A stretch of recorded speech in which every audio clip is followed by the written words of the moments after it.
Remember the laser pointer? The forward. I know. Pretty confusing to me. Hello, everyone. Thanks for coming today. I'm Tyler, and welcome to Archives if you haven't been here before. Today we have John Conlan with us, and he is a retired Montana educator, currently serving on our board here, and he also is a member and radio DJ at KBMF. And he at the radio there, he hosts is it Celtic?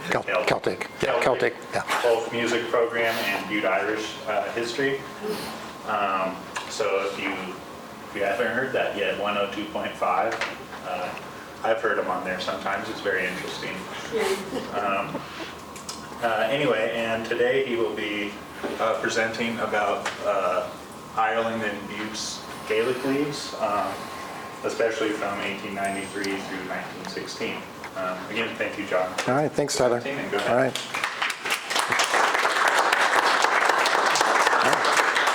Well, I want to thank everyone, I hope you can hear me, for attending today.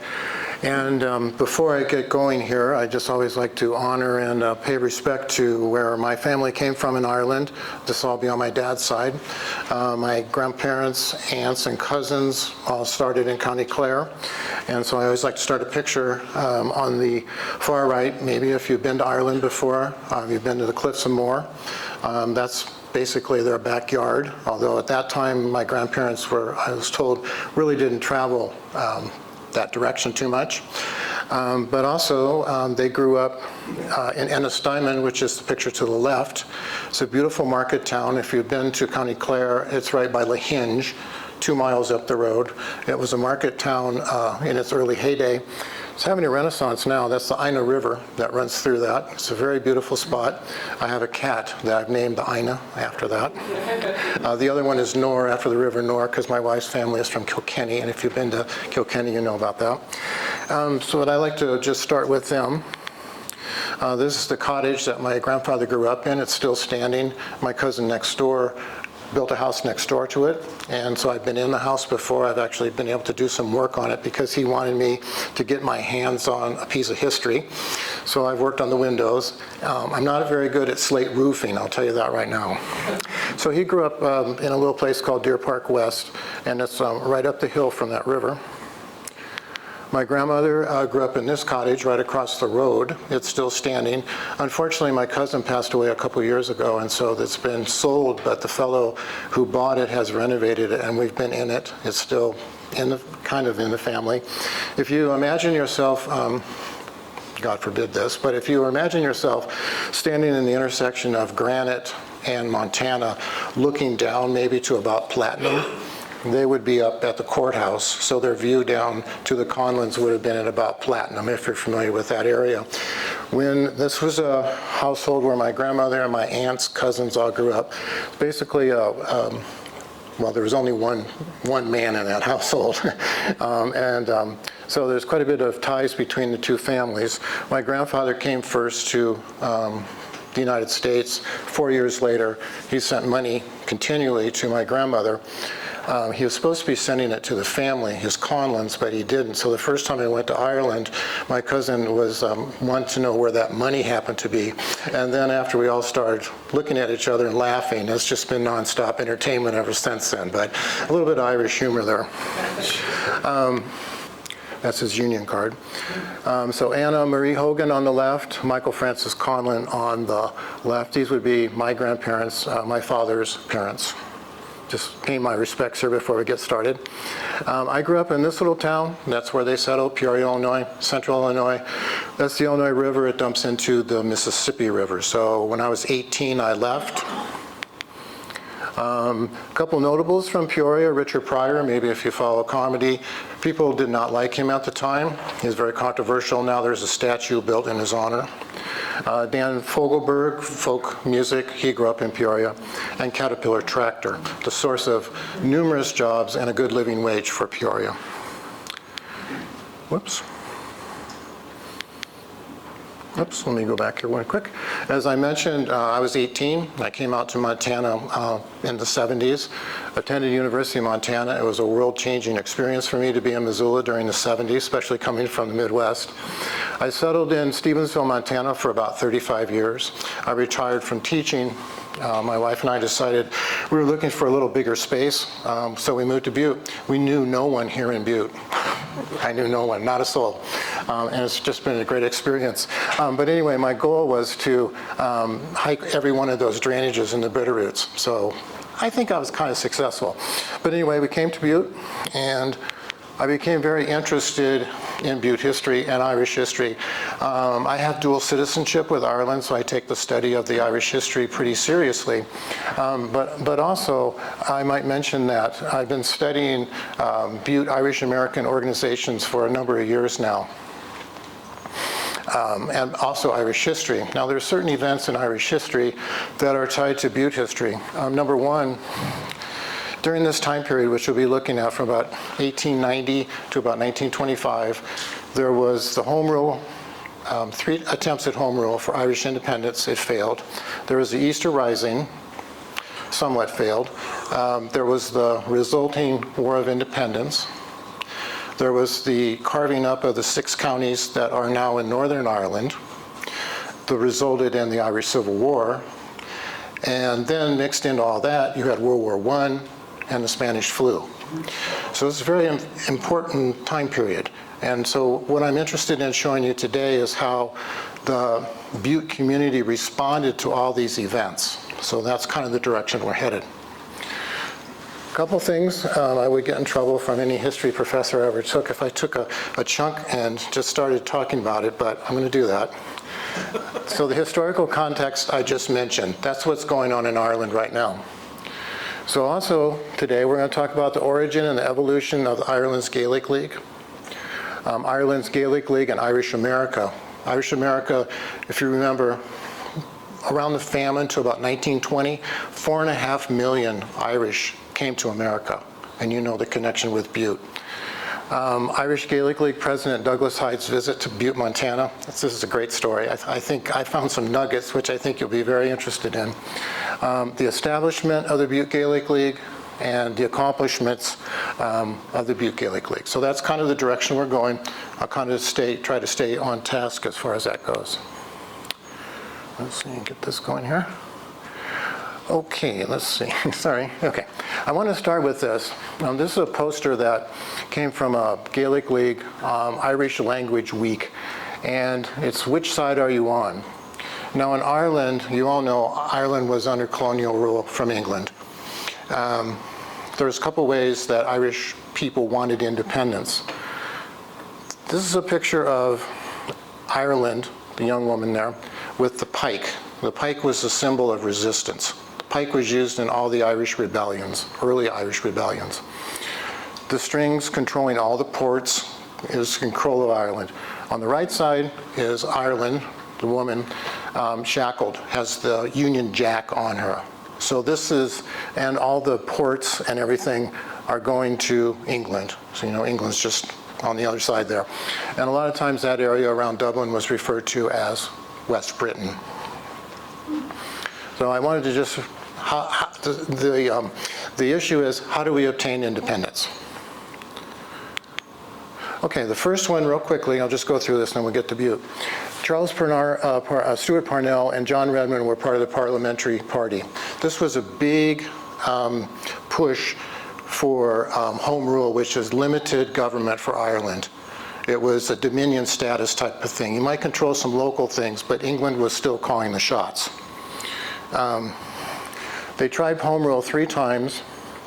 By the time the third one came around, it was World War I, and it just went away. There were some things that happened after that, which we might have a chance to talk about. On the other side of that, peaceful transition to independence, using the Constitution, working with the British Parliament, you have the more radical, the physical force camp. One of the most important ones here in the United States, he was born in Ireland but came to New York, was John Devoy. He was head of the American Clan na Gael, and this is one of the most powerful Irish organizations during this time period, from about 1900 to about 1920-ish. See right in there. The Butte Robert Emmett Literary Association here in Butte was part of that Clan na Gael. And a couple years ago, I had the fortunate to have a research fellowship here at the archives where I was actually able to study them. Very interesting group. And then also the Butte Friends of Irish Freedom. This was a group that was established after the Easter Rising for many things, but they actually contributed a lot of money to the survivors and people who were impacted by the Dublin Easter Rising. A couple people who were also in this physical force, Tom Clark, signer of the Irish Proclamation that was read at the GPO in 1916. He was executed for his role. He served prior to the Easter Rising. He had been in prisons for 15 years. So you can kind of get an idea of some of his ideas were formed by that prison experience. Jeremiah O'Donovan Rossa, both these gentlemen were involved in taking it to the British, so to speak, involved in dynamite programs. They took it to England, blew up government buildings, government officials, so it was pretty radical. So you can kind of see the differences between the two groups, peaceful versus not peaceful. Now, here's our gentleman we're going to follow today. Here's another approach to getting Irish independence. Douglas Hyde was from Roscommon. Roscommon, kind of on the border there, Sligo, Galway, Clare, that area.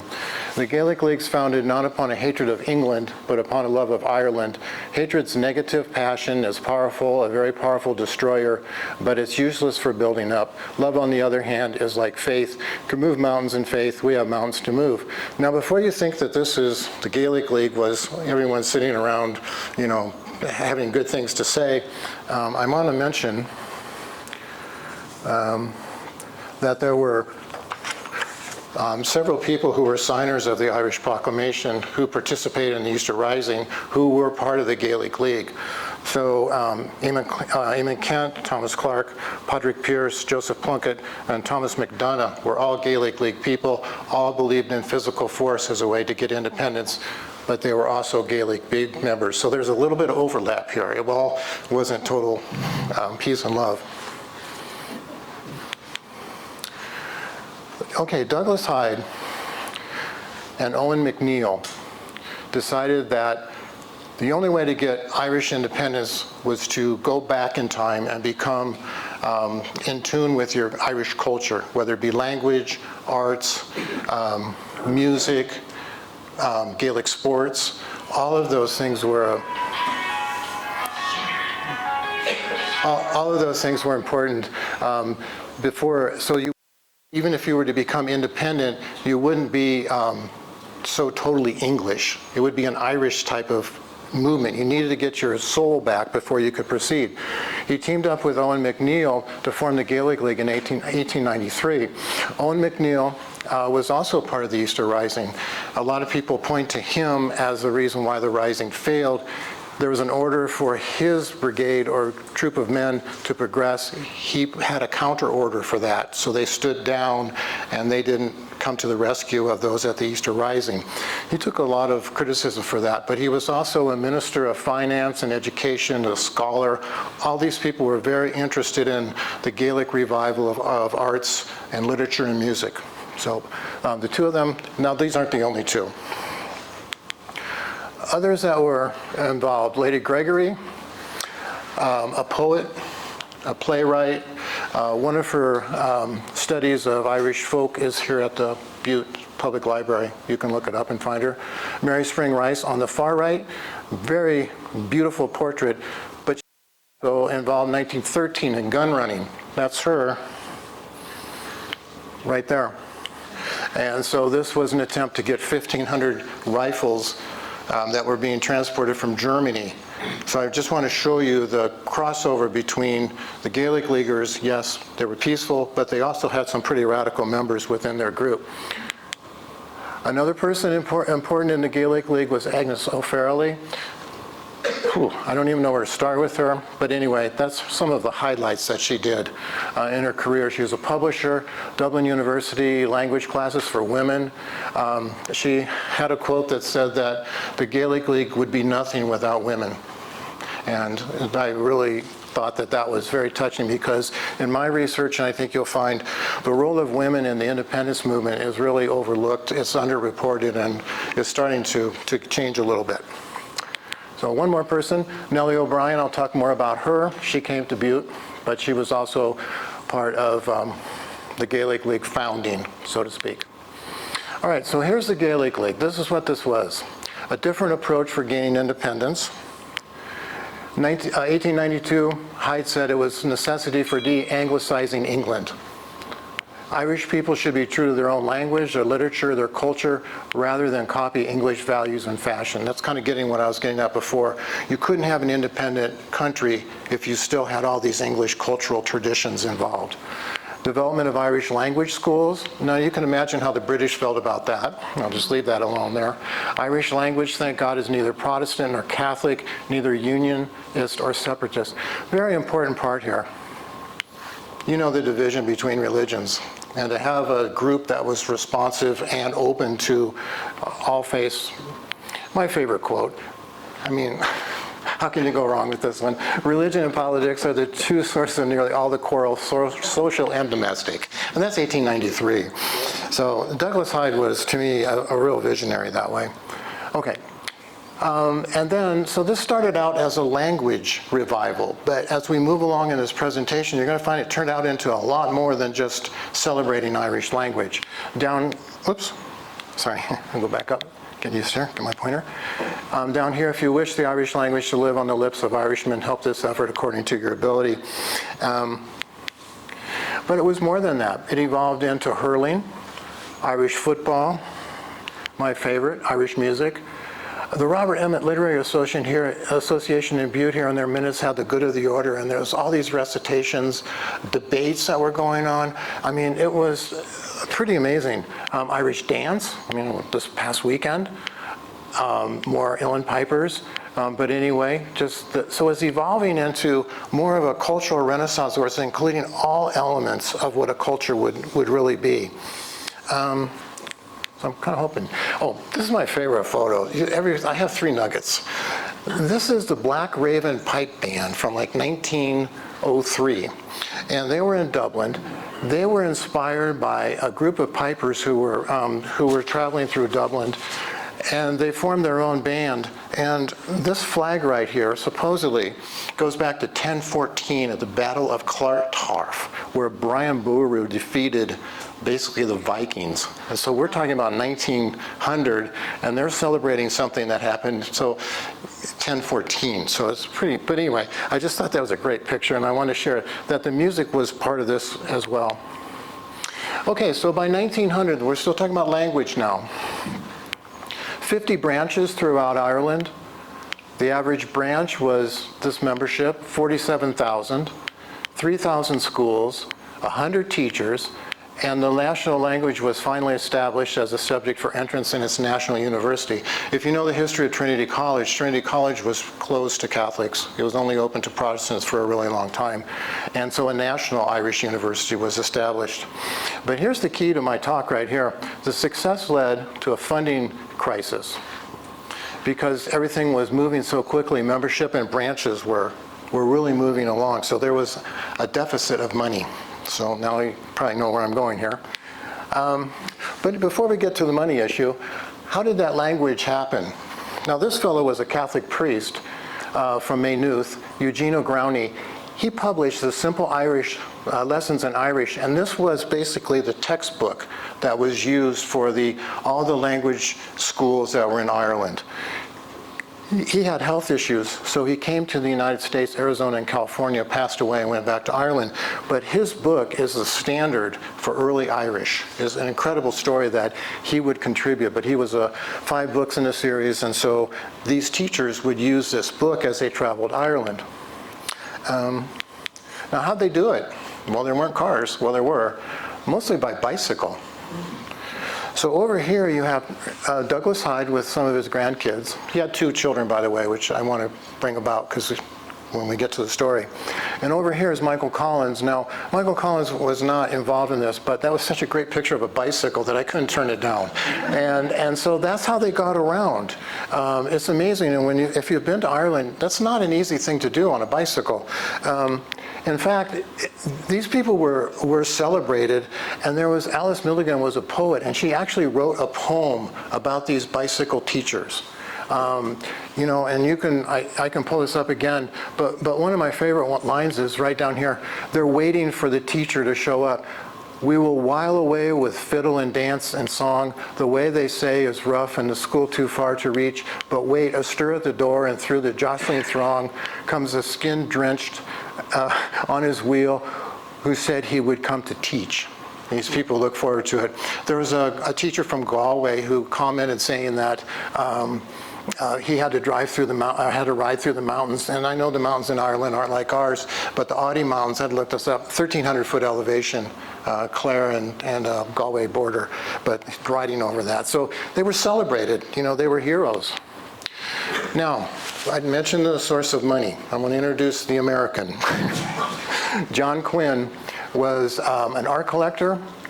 He was pretty wealthy, he lived in New York. He had an art collection worth $500,000. He was a Wall Street attorney, and he was a huge supporter of anything Irish writers. He had his office there in the Assurance building in New York. And I have a quote here from him. The Gaelic League had been established before this, and so Quinn said that the Gaelic League is the greatest organization in Ireland, the only body in Ireland to realize the fact that Ireland has a past, a history, and a literature. And so he wanted to help Douglas Hyde raise money for the Gaelic League. So he basically was the American connection. Now, he also was not wanting Hyde to come over, and Hyde did not know if he wanted to, and it wasn't for a love of America, it was to get money. It was straightforward. They needed money, and they wanted to establish Gaelic leagues. So Butte's waiting. Now, earlier in 1902 and 03, he had met with W.B. Yeats, and Yeats had said to him, let's bring Douglas Hyde over. Yeats had just gone on a tour. Over here is Jack Yeats, that's his brother. He was a famous artist. And Quinn had his artwork, so there's kind of a connection between the two, but Yeats really put that in his ear. This is one of famous Jack Yeats's on the Liffey. It's the Irish Swim. It started in 1920. It's on the River Liffey, and it's an annual swimming event. So anyway, it's building now to get Hyde to come over to get money. All this is hatched at Lady Gregory's Place in Cool Park in County Galway. The little tree right here is called a signature tree. If you go there, there's signatures of famous Irish authors on that. Sean O'Casey, Samuel Beckett, John Synge, all these things. You can hardly barely read it though. But anyway, I want to point out that this is where it was hatched. The writers of the Gaelic Irish revival writers all went to this place. It's an incredible story that stands by itself. So a message was sent over to the Supreme Court Justice in New York. We're bringing Douglas Hyde over. Will you be the treasurer? Douglas Hyde sends this big letter to him explaining what the Gaelic League's all about. So now they've got a big funder in New York. They have a treasurer in New York. They're all set to go. Sean O'Casey, I have been reading his autobiographies. This guy grew in incredible poverty in Dublin, was a Gaelic League member, and when Douglas Hyde was ready to leave Dublin at the Gresham Hotel, he wrote in his book, Drums Under the Window, he's waving a last farewell. Hyde was high on Ireland's shoulder, and his carriage window framed the big head, the bunchy mustaches, the staring eyes, draining down the last drop of a mighty farewell and Godspeed, till distance hit the crowd, and still the stormy, sweltering roar of the gathering gales. If you've ever read Sean O'Casey, it's paragraph after paragraph of this type of narrative. He's I can't say enough about Sean O'Casey. He had terrible eyesight. He wasn't really formally schooled. But anyway, that's That's his opinion of what was going on when Hyde left for America. So Hyde starts his American journey in 1905. He left Cove, where probably, if you have Irish ancestors, that's where most of them left from. He went on a 7-month, 55-city tour. He approached 70,000 on his speaking, and he raised $50,000, which seems like a lot, $1,700,000, but that was only good for 5 years. That funded the Gaelic League in Ireland for 5 years, but that's the goal. Lucy Hyde. I didn't marry a man, I married a cause. Douglas Hyde, when he was in Spokane or Seattle, I can't remember which. The women here in America are everything. Lucy Hyde, yes, and when we return to Ireland, remember that. She did not want to come on this trip, by the way, because they had 2 young kids. They had a 9-year-old and an 11-year-old. So they decided to go. Here's Cove, that's Spike Island, I put it up there. Spike Island was where convicts were sent to Tasmania afterwards or whatever. I stayed at a place in Cork, and first time, and the gentleman I was staying at told me that the top of the spire up there, he goes, when your grandparents and your aunts all left, that was the last thing they saw. It was very dramatic that he told me that. Of course, I was kind of in tears, but anyway, that's where they left. It's just south of Cork City. Now, you might think that, okay, they have 2 kids, they left them alone. They sent postcards back. So he sent about 60 postcards back to the kids. This one is, he was right there right after the San Francisco earthquake. He gave $5,000 to them after his tour was over with. He loved California. Spokane Falls, right before he came to Butte. And you might wonder, well, who was running the show in Ireland? Well, it wasn't the guys. It was Agnes O'Farrelly, who I mentioned earlier, just an incredible artist and language speaker, and also Nellie O'Brien. They ran the Gaelic League while he was on a 7-month tour. Now, you've ever wondered how these things get organized? I do. Thomas Conlan was the man who came to Butte and came to all these cities 1 week before the presentation. This man was amazing. He referred to himself as the chief organizer. He was advanced manager, he was organizer-in-chief, but he would come to these cities a week before and prep for Douglas Hyde. It's an incredible story. I've researched probably 30 people now over the past few years that have come to Ireland. He is the only one that employed some really pretty, at that time, high-tech introductions, and I'll get into that here in a second. He was from the Aran Islands. You can access that from Doolan and Clare or Galway. Beautiful stretch of islands in the, okay, so anyway, the Butte papers. O'Cannon, famous character, you know, building him up. Gaelic League teacher, he was a scholar, businessman, the cause of Ireland's cause of humanity. Douglas Hyde said, a born diplomat, transparent honesty would win over everyone. We get down to John Quinn, you know, he's funding the whole thing from New York. Fumbling, procrastinated, conceited ass. A child of nature and not the man to organize meetings in this country or to get people to give money. I hope to show you today that this man was one of the most responsible for getting the money from Butte and setting up the whole thing for Douglas Hyde. It was pretty seamless, really, when you think about it. And then Lucy, a rat, an eel, a viper. They wanted him out, and so it was kind of contentious toward the end there. Let's put it that way. Okay, so Thomas Conlan, why was he? He was an accountant. He had lived in Mexico, but this is where I want to start right here. He would come a week before. He would send press releases to the newspapers about other successful things that were going on, like New York, Boston, and it was just building, building, building.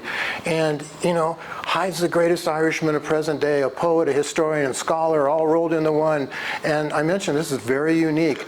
Organizers rarely did that. So he was ahead of his time that way. So Douglas Hyde didn't even really need to come. I'm sorry to say that. He was here a whole week and he stole the hearts of Butte. He really did, and hopefully I can get that to you. So here he is, noted speaker, expected to come Wednesday. Well, it's nothing about Hyde, it's all about Thomas Conlan. Revival, doing much for the sons of Erin. Thomas Conlan, here he is in the city. He's given a prep, and I don't want to forget Anaconda, by the way. I'm sorry if I forgot. Anaconda is part of this as well, but most of my research is for Butte. Here he is again. He's setting the stage, and he goes, "We have no quarrel with English language. I want to make Ireland bilingual. An Irishman's head is large enough to hold 2 tongues." Gaelic League is open regardless of status or class. This has just really got me thinking about how wonderful this organization was, of the ones that I've done. But he also now, it's not just the language. It's these other pieces of the puzzle. There's the arts, there's the music, there's the dance, there's the sports now. And now they're including Irish industries, like a Buy Irish. Don't buy English. It's Irish Ireland is what they called it. So now we've got a whole movement that includes a whole bunch of things other than just the language, and it's really speeding along. Here he is again. He's everywhere. Yeah, Hyde got the headline, but there he is. But anyway, J.J. O'Mara was set up here in Butte to be the treasurer. So any money collected in Butte for the Gaelic League would go to him, and then he would send it on. Thomas Gancannon again. And then he also had a letter. These are all in the paper. He had this letter in the paper talking about Catholic and non-Catholic, unionist and nationalist, landlord or tenant. They're all doing these things to get an independent. It's not taking it to England. It's not blowing up British property or killing ministers. It's not home rule. This is how we're going to get independence. We need to build on this Gaelic revival. Okay, Douglas Hyde is about ready to come. It's April 1906. The governor is invited, so Governor Toole has accepted the invitation. This was not a little deal. Bishop Carroll was there, and the mayor of Butte, John McGuinness, as well as about 100 other people who had different positions in the government. Dr. Hyde arrives. What year was that? 1906, April 1906. So most of the Irish came in down at the station. They usually had a reception for them, pretty typical. This is a nugget I found from the National Library in Ireland. I reached out to them and they sent me this. Somehow they had it in their files. I don't know how they had it. But this is the program at the Broadway Theater when he spoke here. I just wanted to share a couple things, if I could, on this. I'm not really wanting to read too much today, but there's a few things that I wanted. So this is pretty typical. There was music and then introduction, Bishop Carroll. He talked to a lot of them. Father Michael Hannon might have been there too. He was parish priest at St. Mary's, pretty radical. And then some more music and an orchestra. Down here, April 5th, 1906. There were 1,000 people at the Broadway Theater for that. And the Pittsburgh audiences were 1,800, and Philadelphia had 2,000. These were cities that were over a million and a half.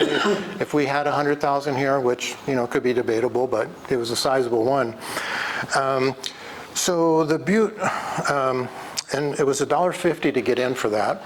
It started right at 8 o'clock, and then, as you can see, there was a program. He had 4 topics that he could talk on, so it wasn't the same thing every time that he traveled around the United States. The Butte newspaper described Ireland as the once great nation now falling into decay, and then it said that Hyde's is the cause that knows no line of creed, breed, or politics, but is broad as big as the Atlantic. And so right before his talk at 8:30, there was this program, and the newspaper accounts, I checked this on 3 different newspapers, there was this thunderous ovation for him, standing ovation. I mean, it went on for minutes, which is not unusual for some of the Irish that came here.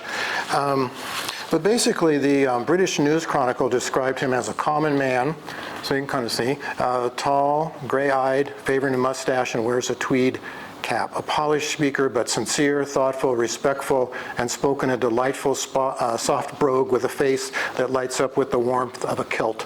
So there's that. He spoke for a couple hours, and he talked about what the Gaelic League was doing in Ireland. So I'll kind of move on here. So this is the headlines from that. Be mindful of time here. Okay.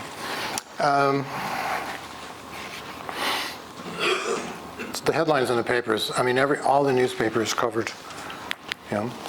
Dr. Douglas Hyde captivates the audience at Broadway. outlines his purpose. Now, remember, the goal is to raise money and to set up a Gaelic League, so you have continual funding. So we're getting to that here. A couple good quotes. I feel as much at home in Butte as I would in my native town, as much at home as I would in the halls of Dublin, and 10 times as much at home as I would in the halls of London.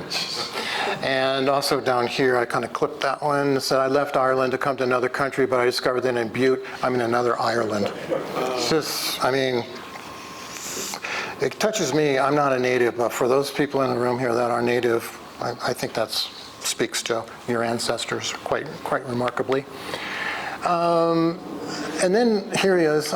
And then how do we do all this? Well, he comes down here and he goes, it's not from the rich people, but from a hard-working gunsmith. Patrick Mullins here in New York, he left us his will, $10,000. So as a common working person, basically, I mean, in Butte there were some people who had money, but I'll show you another nugget here in a second. In Ireland, they have a little saying. This is a saying. This is Dr. Hyde. It takes but a taste to give the true flavor. So I feel I can truly say that what I've seen of Butte today proves to me its greatness has not been overestimated. So here's a man who came just for money, and now he's starting to see another side of America, especially through the eyes of Butte. I've read other accounts of other cities.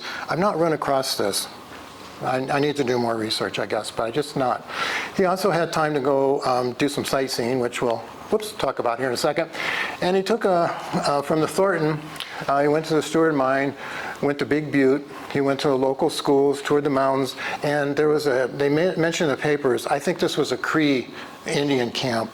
The reason he did this, I believe, is because before he started this with the Gaelic League, he was in New Brunswick, Canada, on a year professorship, and he was very interested in indigenous languages. So First Nations people in Canada, he studied their language. So when he came here, he was definitely interested in what was going on with Native Americans, and there was a sizable group there. I do want to mention a couple things, though, that when he went out to Anaconda, I have to read this to you because he was very perceptive about what he saw along the way. When he went to Anaconda, he said that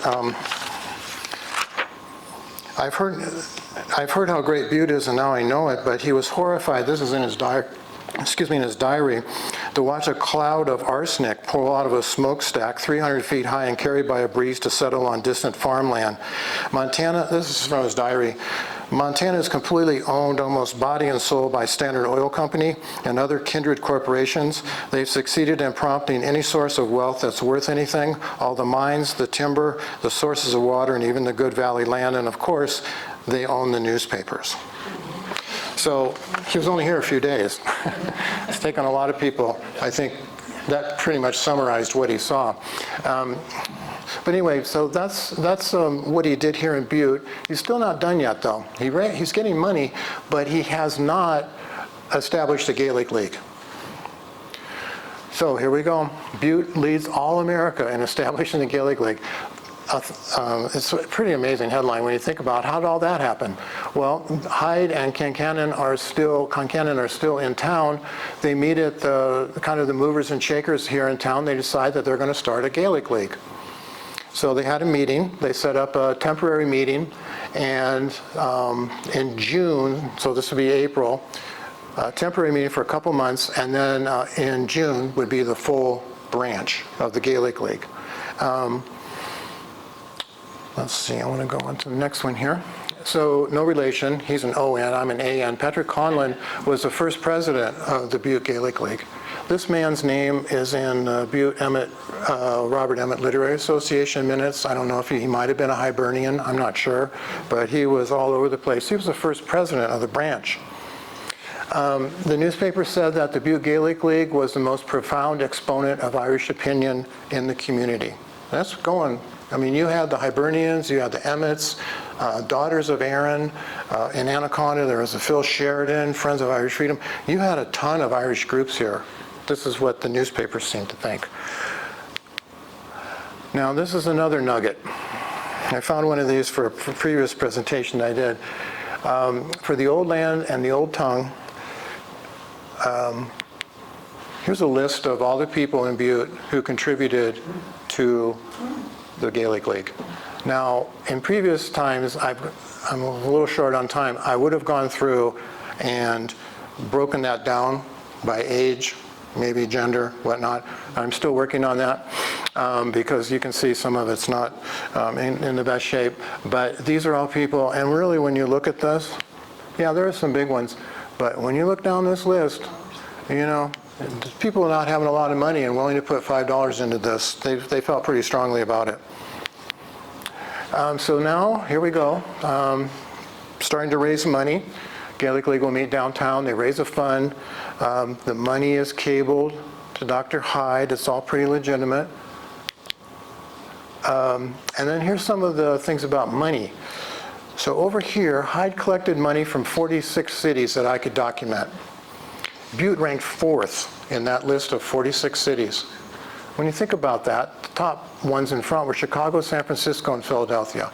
All of these towns were over 1 million. I think San Francisco was about 900,000 at that time. It's pretty amazing when you think how Butte could outfund all these other cities in the United States. Down here, the yearly contribution, they decided that Butte would send $1,000 every year to Ireland to keep the Gaelic League going. In 2025, that's worth $35,000. The April visit, just his visit alone, $89,000 in 2025 money. This is a lot of money. In 1906, Butte had 100 members, and then Great Falls and Helena joined in, and Anaconda as well. So there was quite a few statewide members as well, but Butte was the one that really led the, and I put an old picture of Butte up there just because I like that one. Okay, so now we got the money going. Is that kind of clear with everyone there? I'm mindful of time here. We got the money going. So now let's talk about what the Butte Gaelic League is going to do for Butte. And I think this is as interesting as the money that's been raised. And you know, in Ireland, back when I showed you, it was the dance, the music, the sports and whatnot. All these things were sponsored by the Gaelic League. So all this community for Irish events in the early 1900s. When you think of early 1900s Butte, you look at pictures, there was a lot going on. These events were all part of the cultural fabric of Butte. And I think it really speaks to the Butte community wanting to keep up with these things. So now the Imperial Theater was over in Anaconda, and I'll show you that in a second. But they were sponsoring, you know, music festivals at the Broadway. These are attended by thousands of people. I pulled this one up. There's the Imperial right there in Anaconda, Montana Power. But kind of an old photo. But anyway, a successful show. So here we're having all these cultural events going on as well in Butte. There were plays, all sponsored by the Gaelic League. Can you imagine? Gaelic League has a big social season. Gaelic League celebrates the anniversary and death of O'Neill. You'll see a lot of this, but these are other events that Gaelic League sponsored here in Butte. Irish Christmas, a story of a little cabin home in dear Ireland over the waters. And so there is music as well with that. Then there was dancing. Gaelic League, music festivals, so festivals, support of all classes of people. These groups were so important that they would be invited by San Francisco Gaelic League people to come and be in their competitions as well. So Butte was right up there with these other places. Now we're going to get into kind of the sports. The Shamrock football team, champions of Montana, 1910. And there's a list of some great names in there if you want to pull those up for you later if you want. Wolftone football team, I think probably a few of you are familiar. I think there's a previous presentation on this, sporting events. It's a pretty tough group there. I played sports in high school, but I wouldn't want to go up against that group there. Anyway. Gaelic football is coming. Anaconda wants a game with Butte. This is all part of the cultural, because sports are all part of it. Unfortunately, Anaconda beat Butte 7-0. But the best one over here is, I kind of cracked me up a little bit. The game was played in October, but they called it because of rain and snow in the second half. I don't know.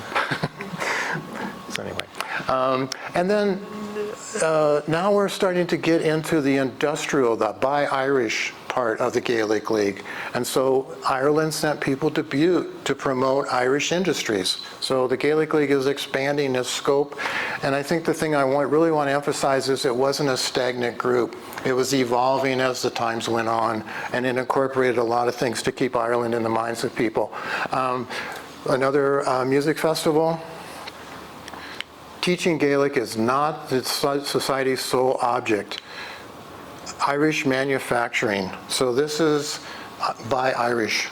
And I haven't researched this whole portion of the Buy Irish movement. I have to get into more Irish stuff. But anyway, they sent this fellow over, Fiona and McCollum. He came with Miss Cassidy, and they were here to talk about Irish industrials. So they gave some demonstrations. This one's right in here. Great crowds witnessed the exposition, made a big hit, and it was at the Hennessy building. And they also said that it is attracting quite as many of the male contingent as the ladies. Favorite headline here, Gaelic Envoy and Trinity of Colleens. There's the Colleens right there. But anyway, they were more than Colleens. I've read on all three of the women, and they were pretty fascinating. There they are again. This is an example of the lace and linen and Irish clothing modeled at the industrial exhibition here in Butte. Teresa Halpin was, again, I have a CD of hers, which a long time ago, if there weren't any women, and it's all Irish women, traditional fiddle music and accordion and harp, she's on it. I didn't really know anything too much about her. I started researching this. I said, that's the same woman that's on the CD. But anyway, she came here as well, and so she demonstrated and played music as well. Okay, now the other thing, industrial, so there's clothing, there's linens, but there's also Irish creameries. This is from a Clare library photo, and it's butter, cheese, buying Irish products. So this is kind of the process. Loaded up on a truck, of course. Oops. And let me go back one more time here. And so these would leave the areas and transport over to Dublin or some of the larger areas. So again, we're expanding now. We just started a long time ago, 50 minutes ago or whatever, with language. Then we went to music, and we went to dance, orations, recitations. Now we're into Buy Irish. So it's a big movement to include all these elements. And so what I might want to say is that, before I finish here, is that there's a song, that you might be familiar with down by the Glenside. And it says in it, I'm going to edit this a little bit because I'm going to include women in it, but we had brave men and women, but we never had braver. And I think that that really goes to the heart of what I've been trying to get at today, is that these people set the stage for what we enjoy today. And so I like to look at those connections. It's kind of a stretch, but if you start thinking about it, why is Butte Irish? I mentioned at the beginning, when I came to Butte, people said, well, you'll fit in, it's an Irish town. Well, is it because you have an Irish name? Is it because you wear green? There's something more to it, there's something deeper. These people and all these organizations during this time period really set the stage for how we celebrate Irishness in this town, and we do a good job of it, by the way. I'm sure you're well aware of that.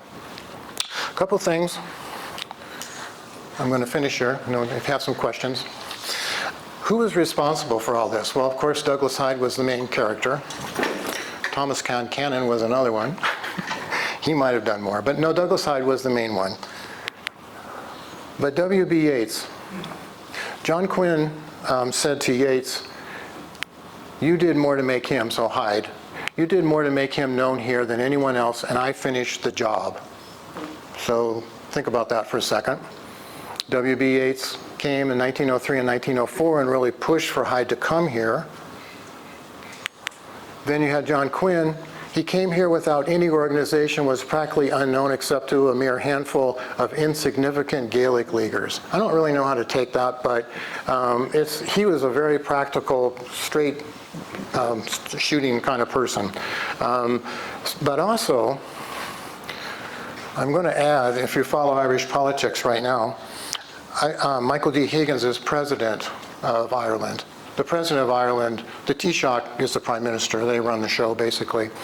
The President is more ceremonial. I don't want to compare it to our Vice Presidency office, but Michael D. Higgins is a scholar, a little tiny fellow, a poet. He's an incredible man. He says, Douglas Hyde was an idealist, a visionary, a scholar, yet the least studied of Ireland's major figures of the 19th to 20th century. So when you think about Michael D. Higgins in 2025 saying that, I think it really speaks to the fact that these were visionaries, and they had a vision for independence. How they went about getting independence was varied according to the organization. That was established here in Butte. But all these people were coming to Butte, so they got an idea of what was going on in Ireland, and it continued on and on and on, which I think is pretty remarkable, more than any other place. Missoula, Great Falls, you don't see this. You really don't. So, Thomas, my friend, says, Douglas Hyde is the greatest Irishman of the present day, a poet, a historian, a scholar, dramatist, orator, all rolled into one. So the accolades are starting to come in. A funny note, he has a book, Douglas Hyde's Diary, if you're interested, big thick thing. And when I first contacted the Irish Library in Dublin about it, I got an email back saying that, yes, we have it available. When you're in Ireland, you can read it. It's all in Irish. Ha ha. There's an English version. So I thought, okay, all right. So, but I got it, and it's well worth it because it's a diary, and it documents all this. But it's that. Okay, so here we go. Here's my conclusions, and I hope that this has kind of made sense. Significant amounts of money were raised in Butte for Irish Gaelic League. Again, I just want to emphasize this was annually sent to Ireland. Pretty big deal. Collected that much money in just that short a time. But my thing is, it maintained awareness and support of the Irish independence movement. So Butte was kept in tune. What was going on? People were working in the mines, they had other jobs, but yet they were part of these groups, and these groups would just keep them informed of what was going on in Ireland. I think it's pretty amazing, and they're not the only group. But since I do like music, the Butte Gaelic League enriched the cultural fabric of Butte. They had festivals, plays, concerts, and speaking events. So it was more than just coming to this country to get money. It was really, I think Douglas Hyde, when he came to Butte, he realized that there were other reasons why he was here that he did not know about when he first started. And I want to thank the following. Butte-Silver Public Archives. They're a great source of information. University of Montana Mansfield Library, I would say they are a source of information as well. I've been doing a radio program, believe it or not, on Butte Community Radio Station, KBMF. It's right across the street from the courthouse, has a big neon sign on it. And I've been able to do a basically an Irish music program, traditional Irish music program, folk music as well. I like to look at connections between American bluegrass, Cajun, Canadian, Quebecois, and Irish and Scottish. It's a mishmash, but there's always a good trad set in there. And also Butte, KBMF has allowed me to do a history series. If you're interested, I can point you in that direction. I call it the harp without the crown, which I think would probably make sense to most of you. So where I've profiled all these people who have come to Butte, and we'll go from there. One other little thing coming up, the research is always ongoing for me, but it's in tentative stages, but in October, Kevin Barry is coming to Butte. He's an Irish author. Dear Butte, if you're familiar with that group, they sponsor authors or whatnot. He'll be speaking, and I think some of it will be at the Cavalier. And I've been invited to speak, so I'm working on a totally different presentation, by the way. I'm not quite sure how that's going to go because they'll be at the Cavalier and there'll be 20-minute sections. So the first 20 minutes, and then I think once everyone starts kind of mingling, it might be kind of hard. So I'm going to save the best for the very beginning. So anyway, those are my thank yous, and if you have any questions, I'd be more than happy to answer them. If you want to chat afterwards, email, however you want to do it. I just enjoy doing this. This time period is so important. I don't want people to forget about it, and especially in this day and age when history is being erased, I really feel strongly about this. So thank you so much. There we go.